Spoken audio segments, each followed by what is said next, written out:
realized it wasn't only an information problem, it was a connectivity problem. And we took these problems and we said, how do we create a better model? And that's really how Being Patient was formed. Welcome to the Evolving Past Alzheimer's podcast, where we are focused on bringing you information to help prevent from developing and improve from suffering with brain diseases like Alzheimer's and other dementias. I'm Dr. Nate Bergman, a physician and Chief Scientific Wellness Officer at Kemper Cognitive Wellness, and I'll be your guide on these sound waves. So whether you're a baby boomer who's worried that your brain wiring just isn't working like it once was, or you have a loved one with the disease, or you yourself have already been diagnosed and are wondering, what do I do now? You'll want to listen to this podcast. Each episode, we introduce you to the top doers and thinkers that are revisioning Alzheimer's, dementia, and just generally things in life's second half. If you have questions or comments, check us out on social media. To support us, go to patreon.com/evolvingpast and consider hitting the button and becoming a patron of this show if you find these episodes valuable. That's Patreon, Patreon, patreon.com/evolvingpast. So here we go. Let's get better. Welcome back. This week we have another really interesting guest. We have Deborah Kahn with us today. Deborah is a news media entrepreneur, media speaker, and award-winning news and anchor and journalist. She is the founder, and this is how I know her, founder and executive editor of Being Patient, which is a very comprehensive online resource around Alzheimer's and dementia. Welcome to the show, Deborah. Thanks so much, Nate. Good to be here. It's really good to have you. So I've been aware of your work, Being Patient, for a few years, and I've been impressed. Can you kind of explain Being Patient, your philosophy around the website, and kind of your why for doing and creating it? Yeah, absolutely. So I'm a journalist. My career spans over 20 years in journalism. While I was working for the Wall Street Journal, I was an executive producer there, hired to build the video operation throughout Asia, based in Hong Kong. When I got a call from my sister, we had suspected something was wrong with my mom's memory, specifically. She was forgetting really odd things like our house alarm code, since that we hadn't changed since I was a child, or the ATM. She went to the ATM and just, in 3 times in 1 week, couldn't remember her number. So we suspected something was wrong. But my sister called when she did indeed get a diagnosis of Alzheimer's disease. And that's when things really changed for me. I did what most people do. I Googled Alzheimer's and I found all of this information coming at me, some of it contradictory, but I wasn't really finding the answers to questions that I was looking for. For example, what has science learned in the last decade or so? How are they looking for a cure? Why haven't we found a cure after so many years? And if you try to go to one place and really look for that information, it truly didn't exist. And so at that time, and so what I did was, my dad is a geneticist at UCSF. So I started there and I started to call Alzheimer's researchers. And I remember Mike Weiner was one of my first researchers who I spoke to. And he was actually the perfect person to speak to because he had concluded, a scanning study that spanned years and found that actually the beta amyloid plaque appears in our brain long before we see symptoms of Alzheimer's. So, one researcher interview led to another, and it was full disclosure. I told them I wasn't interviewing them for the Wall Street Journal. I was just on my own journey. And before I knew it, I had spoken to probably about 24 scientists around the world, learned copious amounts of information, and then just thought, why isn't this information really explaining the science to people out there anywhere?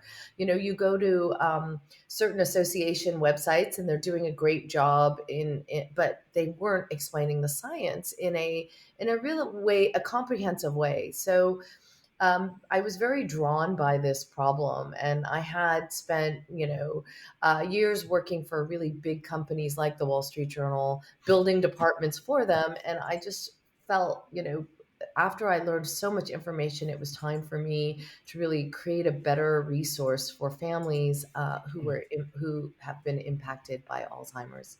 How's your mom today? She's okay. I mean, it's funny because my sister and I always kind of say, well, I'm creating this great resource for people all around the world. However, within our own family, it's never easy, we're grateful. We change we really change what we're grateful for from day to day.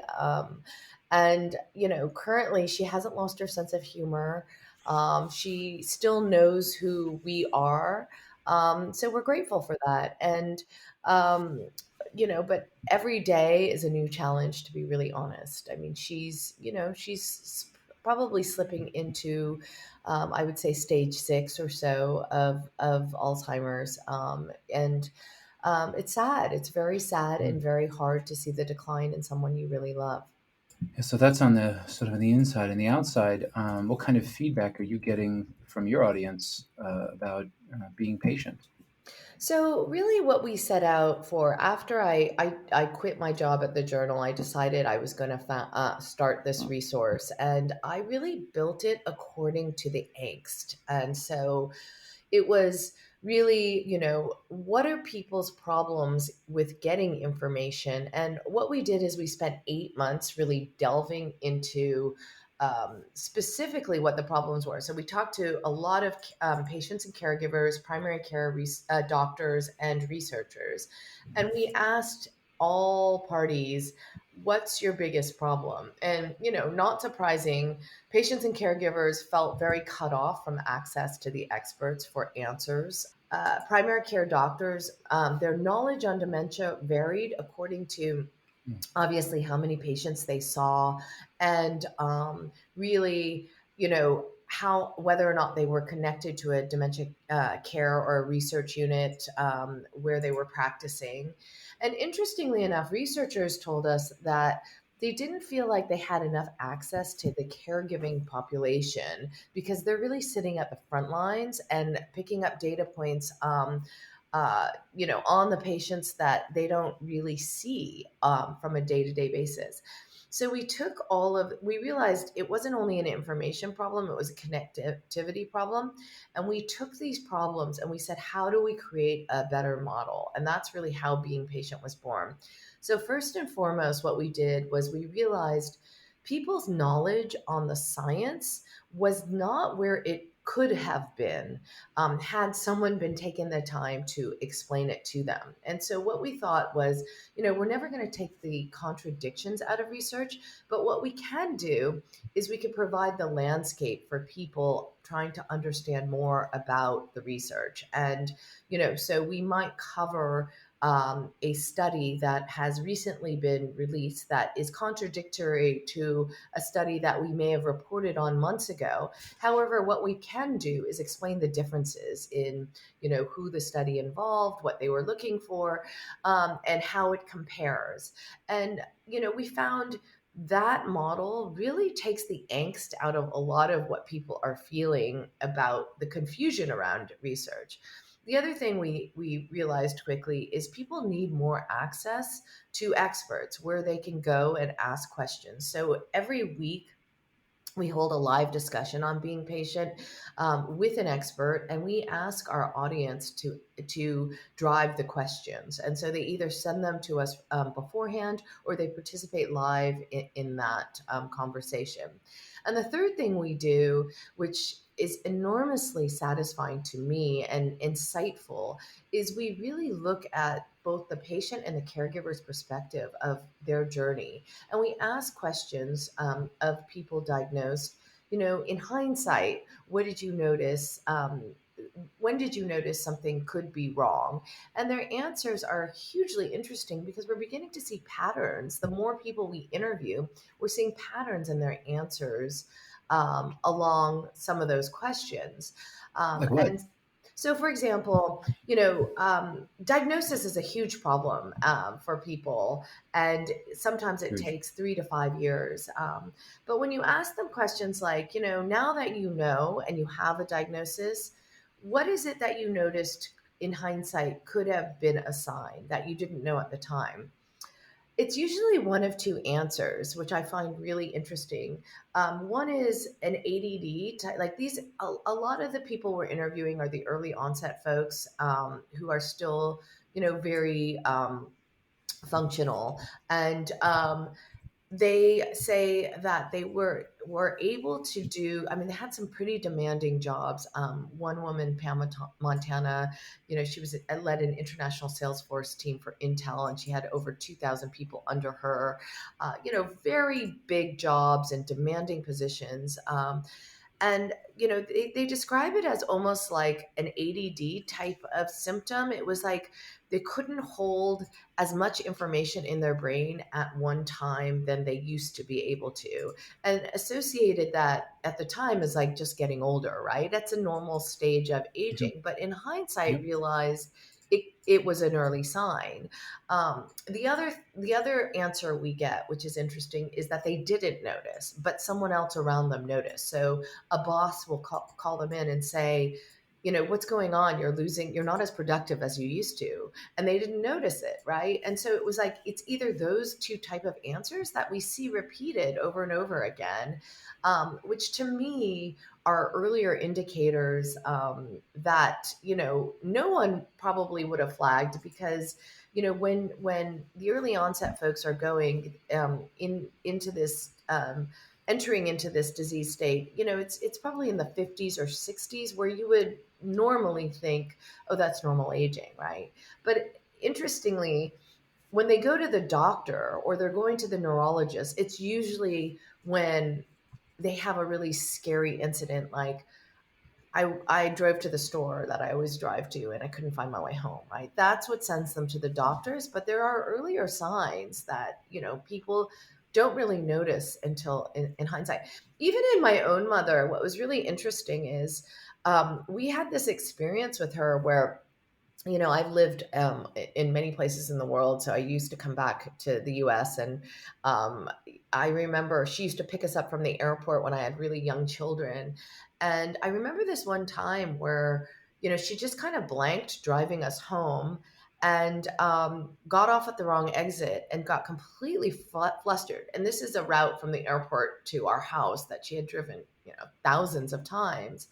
But I remember, like, none of us, like, at that time, she had no other signs of Alzheimer's, but it was just such a weird incident that I felt like that was an earlier sign that something was happening in her brain to have that happen, because it was kind of inexplicable at the time. It wasn't something, it was so out of character and so kind of off the marker that, we remember, we didn't even think, oh, we just thought she was kind of tired or flustered or, had a bad sense of direction. And it didn't even occur to us, like, to think it was an earlier sign of dementia.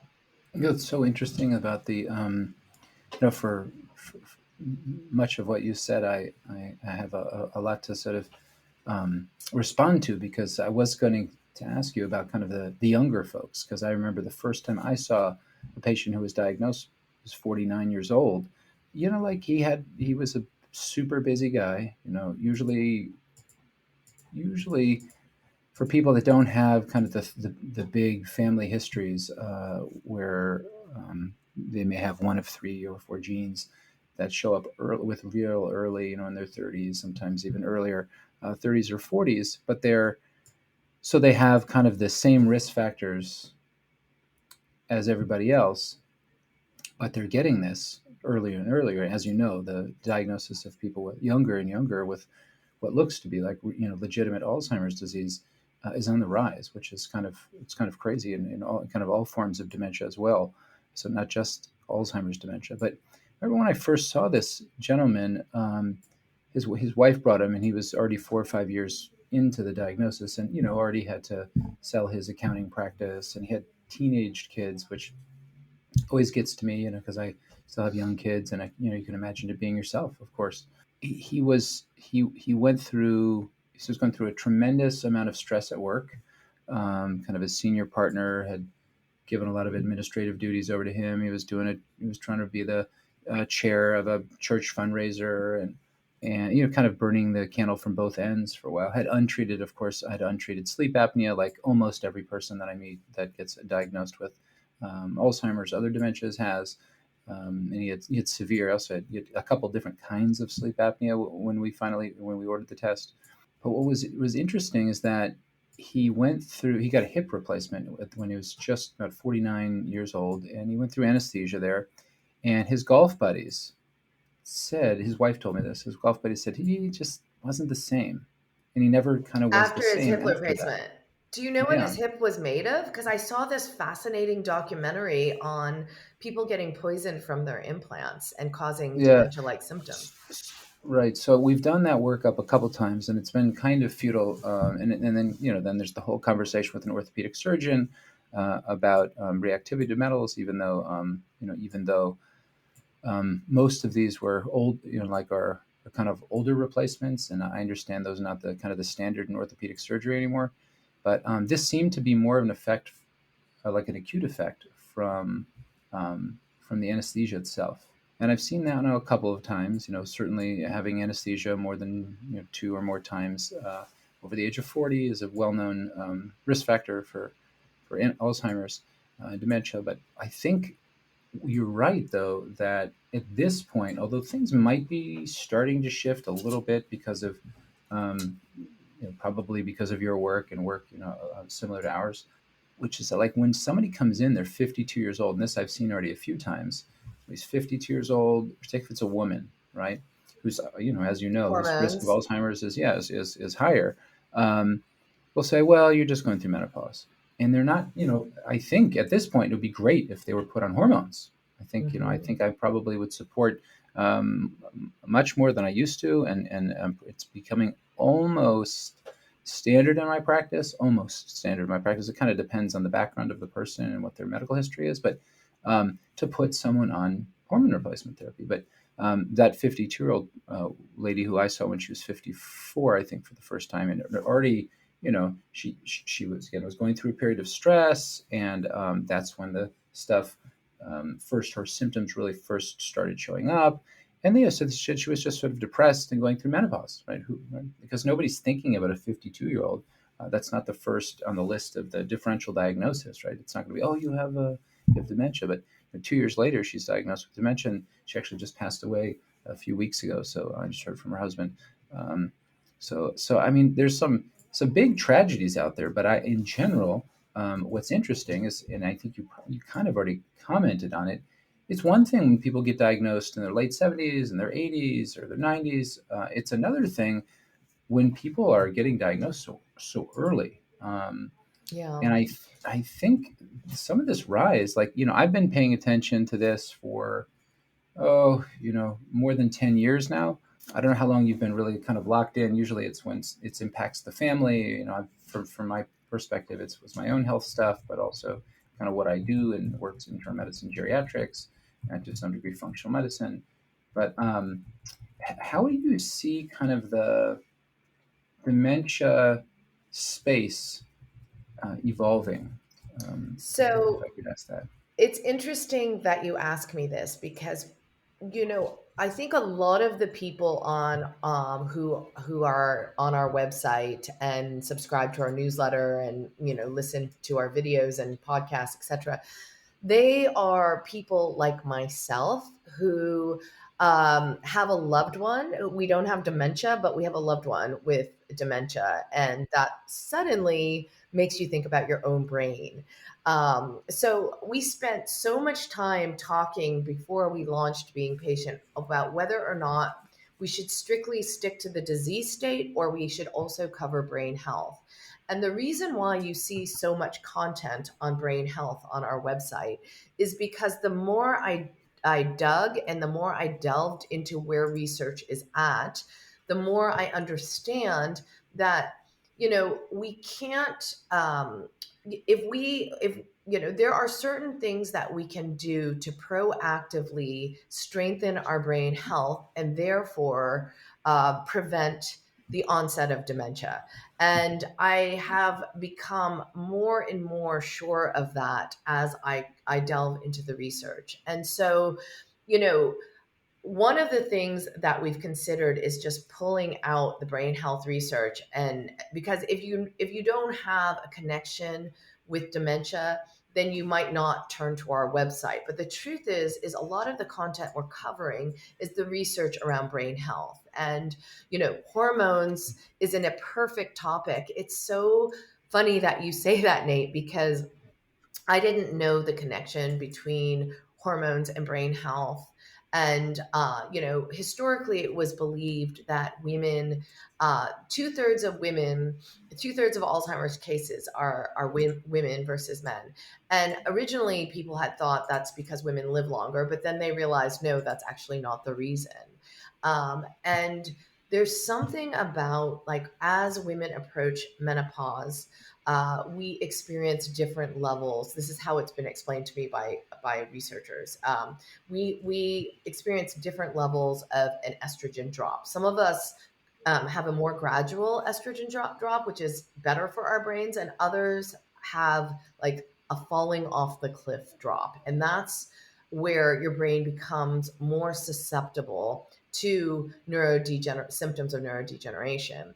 And one thing that really struck me is I think I interviewed 3 or 4 women researchers who are specifically focused on hormones, and every single one had an estrogen patch on and told me was completely, like, it. Why take the risk if we know?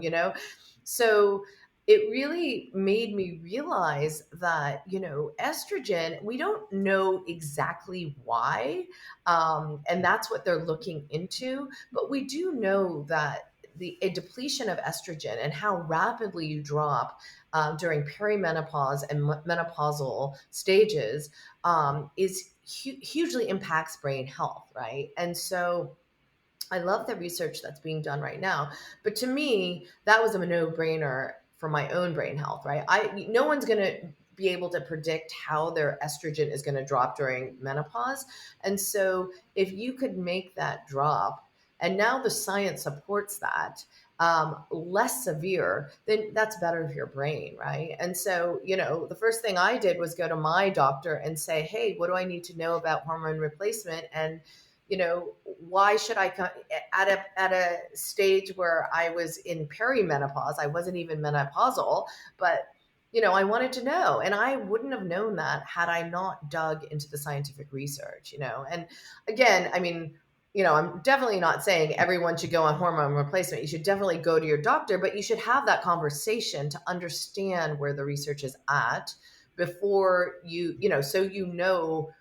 and you're armed with good information to make that decision for yourself. I mean, obviously, people with histories of breast cancer and everything, there's other factors to consider when you're dealing with hormones. However, know what the current research says and ask your doctor those questions, because if you don't have that information behind you, you're not going to know what the questions are to ask. Yeah, there's still quite a bit of fear, as you know, about starting hormone replacement therapy. And I think, from a cognitive standpoint, I'm not sure that the research is 100% clear. It's certainly not a standard of care recommendation. And if you look into, the American College of Obstetricians and Gynecologists or North American Menopause Society guidelines, they're still not recommending it for, like, say, brain health. No, That not would at be that all. would be They are not at all. But if you delve into the research, I think you can ask those questions that you should be asking, right? That a lot of people wouldn't know to ask, like the relationship between hormones and why we become more vulnerable should our hormones be depleted at a rapid rate. So there is a lot of information. I mean, but aside from hormones, the no-brainer in all of this are know what your risk factors are. The biomarkers, like, for example, A1C levels are very clear indicators. If you have elevated pre-diabetic A1C. I just wanted to say that the hemoglobin A1C, meaning is it's a 3 month average blood sugar, just for people that are not familiar with hemoglobin A1C. Yes, and you don't have to be diabetic, but you can have a pre-diabetic level. Now we know if you are as someone with diabetes type 2, you have a very significant chance of dementia, right? The dementia risk goes way up. So much is of our brain health is related to glucose and how we metabolize glucose. So all of these things to me are really fascinating to understand the science and what we know so far, and also to understand what we don't know so far so that you can make really a good judgment. But comorbidities meaning, you can draw Venn diagrams around a lot of conditions that elevate your chances of dementia, and keeping up. The other thing I want to point out is keeping up with the technology. I'm wearing a Whoop right now, which is my sleep tracker, but it tells me, recovery rates, and it tells me HRV, which is my heart rate variability, and what that all means to my overall health. All of this, like sleep, everything is so related to our brain health. And it's almost like the technology is coming out as quicker than how we can, quicker than what we have the knowledge to really Can interpret it incorporate with. it. Yeah. Yeah. Yeah, the technology is far beyond our ability to incorporate it in a meaningful and certainly an elegant way, in a way that's sort of time so it's efficient and like I have a number of patients that are, let's say, themselves kind of biohacker type people, where Hmm. they're interested and they have spreadsheets or they have other kinds of data files where they'll bring in all of this, say, what does it all mean? What does it all mean? And sometimes if you we can actually discern some patterns that are really kind of interesting around, oftentimes blood sugar, oftentimes around sleep, oftentimes around heart rate or blood pressure. So simple things, but if when they're paid kind of more attention to, like they're measured over time, oh wow, okay, so this becomes meaningful data. But I have the luxury of spending quite a bit of time with my patients, right? And if, I'm not sort of trying to do that in a 10 to 15 minute appointment where I'm also having to satisfy the needs of Medicare, who, by the way, won't pay for hemoglobin A1C or dietitian counseling unless you have diabetes already, right? So that's another issue, right? Is the whole It's a prevention, huge right? it's a huge problem because our medical system only addresses cure of disease and not prevention, right? And if we Mm. invest in prevention, we end up saving a ton of money in the longer term. But our medical system is just really not set up to do that in this country. I mean, Well, I don't know. I mean, I've been doing so much research too in ketones, and ketones are an alternative source of fuel for our brains, and ketones cross the brain blood barrier. It's like energy from fat rather than glucose, right? It's like, and actually, it's interesting to read because actually, like, going into ketosis is actually very good for your brain, right? You're supplying it with more fuel. And as we age, our glucose supply, or the way that we metabolize glucose, decreases. I mean, you probably know this better than I do, but for me, it's really interesting to consider that I actually have a control over, like, how powerful the way our diet is in relation to our brain, and really what we can do to boost our brain health. Now, someone like me probably wouldn't like, I wouldn't want to be on a ketogenic diet all the time because a lot of people lose a lot of weight. It's also very hard to maintain, and some people with cholesterol issues Very hard. probably don't want to go on a ketogenic diet. But I was talking to one nutritional scientist, and he said that actually you could supplement ketones, right? So I don't know if they have the same, that actually supply the energy to your brain. You can supplement them. So it's like all of this information, which is more preventative rather than cure, is so fascinating to look at. And I actually think that, what people like yourself are doing, we are at a precision medicine is on our doorsteps right now, and it's going to change the way because we practice medicine, because people are armed with the tools that they need to really understand their health better. Yeah, we've talked about precision medicine, we've talked about personalized medicine, we've talked about functional medicine, metabolic medicine. We've had some offline conversation about that. Um, so there's been a lot of hype in this area, and there's been also some results. Right, there's some results in most of the. So what I find interesting about the call it the Youngheimers, I think they're calling it now. So the Youngheimers groups where Dementia Alliance International. We also had Chrissy Thelker on. And other people that are sort of mostly in their 50s, 60s, and 70s, or people that are trying to prevent it, are looking, they're not just saying, hey, we're going to wait for the doctors to tell us what to do. They're looking for something to do, right? Tony Deering's Go Cogno. There's plenty of people out there that are creating communities or space or in online chat or whatever it is, it's Facebook, etc., where people can discuss ideas, discuss what kind of protocol they're using, whether it's Bredesen or it's Ornish or it's what they're doing down at Pacific Neuroscience Institute. But there are a number of places that are so saying, hey, try this, do this, try this, and it's very interesting to see like the experiences people are having, because you do have people that are kind of stabilizing, you do have people that are improving.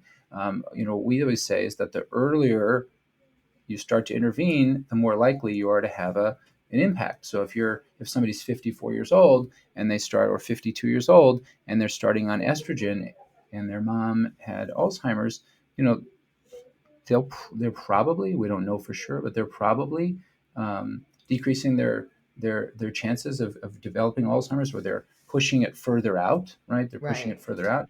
So I'm just curious, like, so given the fact that science really doesn't have a complete, it certainly doesn't have a complete answer. We are, um, we definitely don't have a cure at this point.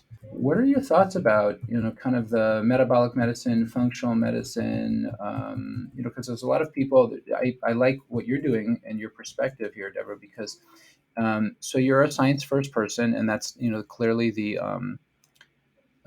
that's the message from the website. But then everybody is also kind of concerned about themselves and saying, well, we can't really wait 100% for the science. We got to do something. Where are you in the dipping your toes in the water with precision metabolic functional medicine, in terms of knowing that there's kind of a lag in the science there? Yeah, well, what's interesting is there's a couple things within that question. One is, let me address the bad and the good.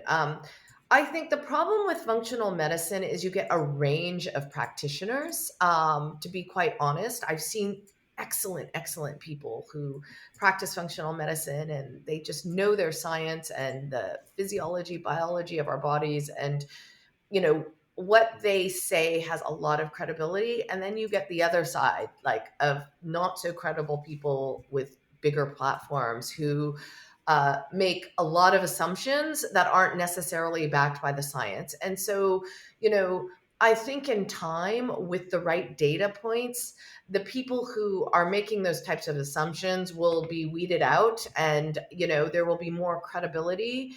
And it's a little bit like the wild, wild west right now, which is doing a lot of the credible science damage within hardcore scientific communities. But to me, what's really important is to really follow what the research is. So there is a lot of research out there. There needs to be more. I completely agree with that.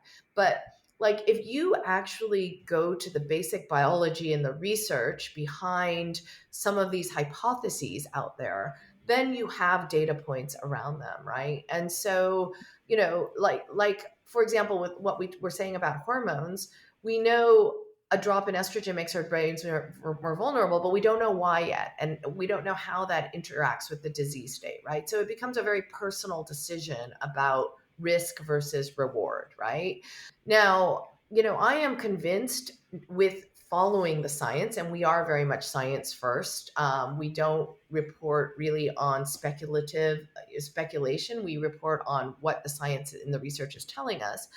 Um, but I do believe that we are going to become, we are on, like I said, the doorstep of, because we used to go to the doctors and we used to have a manila folder about our health, and we never saw that folder again. And our doctors had such bad handwriting, we couldn't read it anyway, right? Now we're at the point where we're tracking a lot on our health. So we're playing kind of connect the dots with our own bodies. And that is going to, I think, inspire a lot of people to push science to give us better research on different aspects of, brain health is just one example.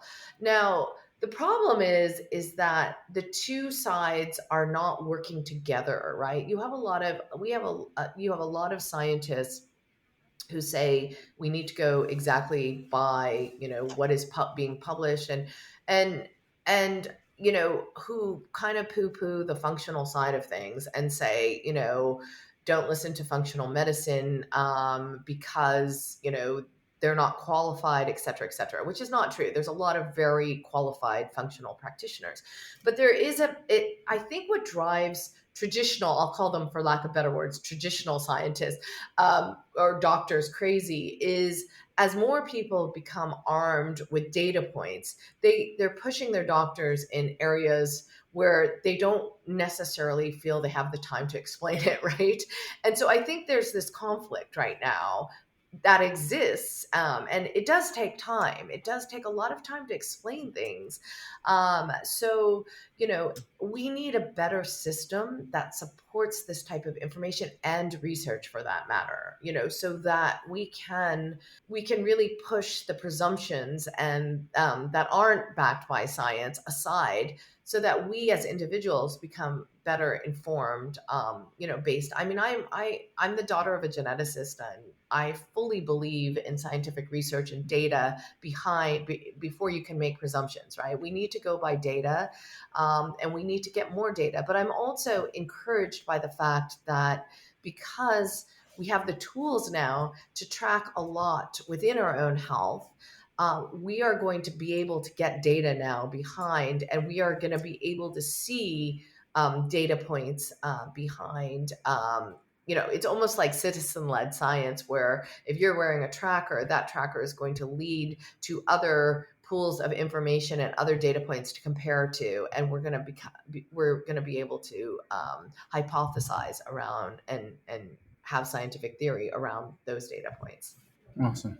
Yeah. So I think I agree. In the meantime, I have people that are sick that are coming to me, right, for advice, for answers, for treatment. And it's tricky because, like you said, it just takes a long time to sort of say, this is what you need versus what everybody's. I know the book says this. I know that, or you have people that bring in a book and says, hey, I thought the Alzheimer's thing was solved. What are the 3 pills that I have to take to, to Yeah, end my Alzheimer's, to solve my Alzheimer's, right? I think the hardest thing about Alzheimer's is once you start to see symptoms of Alzheimer's, you're pretty far down the road, right? It's Yeah. like we don't recognize these super early symptoms because they might occur once in 5 years or something, right? And so we really, like, when you already are having serious symptoms, it usually means your brain is in an inflammatory state. You probably have plaques and tangles, and that's not reversible, right? And so it's hard. You can't reverse, but you certainly can kick the can down the road. So, we need to be proactive in our 40s and our 50s, to make sure, like, and I always say, what would you rather have, Alzheimer's in your 70s or 80s? I mean, that's a big difference in quality of life, right? And, I do believe that, like, it's people need to be better informed about how, like, I'll give an example. For example, when we say, when everyone knows you need to sleep because it's good for your brain, right? But if you say, just get 8 hours of sleep, people are like, yeah, yeah, yeah, I've heard it before. But if you say why they need to get 8 hours of sleep and what's happening in the brain, and how the microglia, the janitors of our brain, that's the only opportunity during sleep that they have to clear the toxins out of our brain, people become, their reaction is different than just saying sleep 8 hours because it's good for your brain, right? And so that understanding of the science, I believe, can be hugely inspirational to be proactive about our health. Yeah, just to finish, so I agree with that. That works for a lot of people as well. And then I know you're not. I just kind of want to close out our interview because I know we want to be sensitive to our schedules.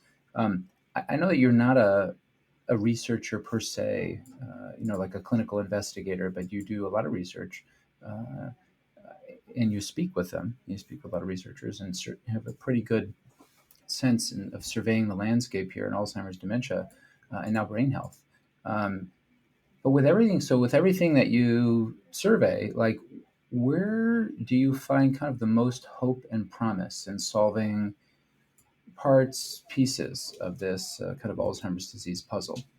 Well, I can answer that in two ways. One is that first and foremost, we're getting more knowledge about brain health, which is always a good thing, which we talked about during this interview. But the second thing I will say is that science is now coming to an understanding that treating Alzheimer's may be more like an HIV treatment. It's like you're going to take a lot of different aspects of what causes neurodegeneration and treat them rather than just one magic pill. So a lot of scientists now agree on that. I mean, we've always been searching for this magic pill, but that magic pill may not exist. And so really, I believe that science in the last decade or less is now moving towards the fact that people are agreeing that this is a very complex condition, right? And it's not just going to be one pill cures all. You may have to treat really different roads that lead to neurodegeneration in order to cure this. And I actually think that type of realization is taking us further down the road of research rather than just this search for this one pill cures all, which I think more and more scientists are coming to agree that that's just not the way forward. Couldn't agree more. That's Deborah Kahn with Being Patient. Deborah, thank you so much for your time today and your input. Really appreciate it. A pleasure. Thanks so much for having me. So that's our episode. I hope it was useful to you. Check out the show notes on iTunes or on our website where we've summarized the key points. If you find the information here valuable, please consider giving us a 5-star rating on iTunes and leaving comments in the comments section. It will really help us bring this message to as many people as we can. If you have questions or comments, connect with us on social media. Finally, to support us, go to patreon.com/evolvingpast and consider hitting the button and becoming a patron of this show. That's Patreon, Patreon, patreon.com/evolvingpast. Thanks, and talk to you next time.